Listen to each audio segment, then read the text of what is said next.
We're talking about the 5 languages of appreciation in the workplace. We've already covered words of affirmation, so if you missed it, be sure to check it out. Today, we're talking about the appreciation language, quality time. So quality time is exactly that, spending time with your employees, whether it's one-on-one or small group settings or even large team settings. The key is to make sure it's quality time and you're demonstrating that the person really means something to you. You're making stronger connections, you're building the trust that's so important on a team, and you're just showing them and demonstrating that they're a valuable team member by spending that quality time with them. So here are a few ways to do that, like tangible ways that you can do this. The first one is during your one-on-ones. Those who enjoy their time with you and spending one-on-one time with you, it's pretty clear that their language is most likely quality time. So during your one-on-ones, be sure to ask them questions that are unrelated to work. Find out what they did over the weekend. Find out how they're spending their upcoming weekend. Find out what their summer plans are, summer trips, or anything that is unrelated to work. Get to know them and really demonstrate that you care and that you are genuinely interested in what they're saying. It really truly shows that they matter, and it helps to build that trust and rapport that you so really need on a team. The next one is small team activities. Maybe plan an afternoon retreat or an all-team lunch outing where you can just be casual and talk about things that are not work related. Get to know their kids, get to know what they like to do, what type of sports or activities they're in, and really get to know your team members on a deeper, more intimate level. You can then bring this up again at future meetings or future one-on-ones and ask them, so how did it go? How did the event go? How did the sporting event go? How did the dance go?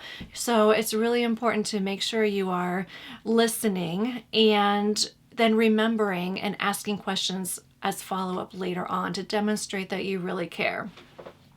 When team members feel appreciated and feel that you truly care about them, they will produce more. They will produce faster, right? They're going to have a more genuine interest in doing their work and doing their work well, because they typically don't go to work to perform poorly. They really want to do a good job and they want to know they're doing a good job. And the more we can spend demonstrating that we appreciate them, the more they're willing to work harder and be more productive. Another thing that I see organizations do, which has been very impactful, is small group conversations with executive leaders. So I've seen it called coffee conversations or pizza with Paula, if there's, just kind of a cute, catchy name, where they're bringing people from the organization from all different levels to just get together and have a casual conversation. There's never an agenda. It's really a time to say, let's get to know each other.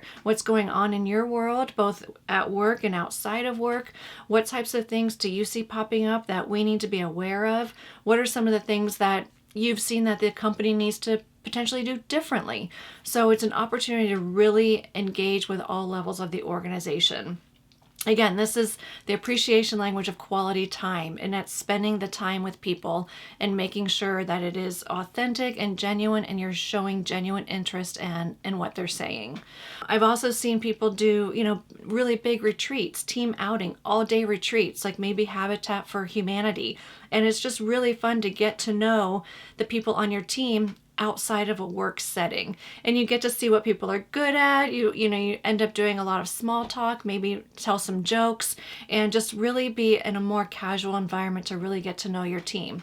So just a few ways to demonstrate quality time as the appreciation language for the folks on your team. Keep in mind, about 49% have the appreciation language of words of affirmation. And then we have the other 50% that is divided amongst quality time, acts of service, and gifts. So we'll be covering those next.